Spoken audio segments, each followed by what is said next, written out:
Rebel star Prabhas ప్రధాన పాత్రలో నటిస్తున్న హారర్ కామెడీ చిత్రం రాజా సాబ్. మారుతి దర్శకత్వం వహిస్తున్న ఈ చిత్రంపై భారీ అంచనాలున్నాయి. భారీ బడ్జెట్ తో నిర్మిస్తున్న ఈ చిత్రం షూటింగ్ ఆలస్యం కావడం, రిలీజ్ వాయిదా పడటంతో ఫ్యాన్స్ లో కొంత నిరాశ నెలకొంది. అయితే అభిమానుల్లో ఫుల్ జోష్ నింపేందుకు మేకర్స్ ఈ సినిమా గురించి కీలక అప్డేట్ ఇచ్చారు. మూవీ రిలీజ్ డేట్ ను ప్రకటించారు. అలాగే టీజర్ విడుదల తేదీని కూడా అనౌన్స్ చేశారు. ఈ సినిమాను డిసెంబర్ 5వ తేదీన ప్రపంచవ్యాప్తంగా విడుదల చేయనున్నట్లు మేకర్స్ ప్రకటించారు.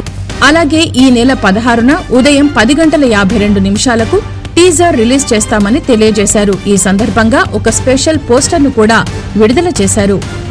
ఇక ఈ సినిమాలో ప్రభాస్ సరసన మాలవిక మోహన్, నిధి అగర్వాల్ హీరోయిన్లుగా నటిస్తుండగా యువ కథానాయిక రిద్ది కుమార్ ప్రత్యేక పాత్రలో నటిస్తున్నారు. ప్రముఖ నటుడు సంజయ్ దత్ ఇందులో ప్రభాస్ పాత్రకు తాతగా కీలక పాత్రలో కనిపించనున్నారు. వారి మధ్య సన్నివేశాలు సినిమాకు ప్రధాన ఆకర్షణగా నిలుస్తాయని చిత్ర బృందం తెలుపుతోంది.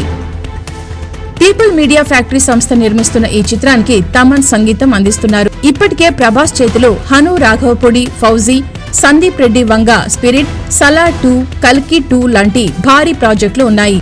కానీ రాజా సాబ్ చిత్రం ప్రభాస్ కెరీర్ లో ఒక స్పెషల్ మూవీగా నిలిచిపోతుందని సినీ వర్గాల్లో టాక్. దాంతో డార్లింగ్ ఫ్యాన్స్ ఈ మూవీ కోసం ఎంతో ఆతృతగా ఎదురుచూస్తున్నారు.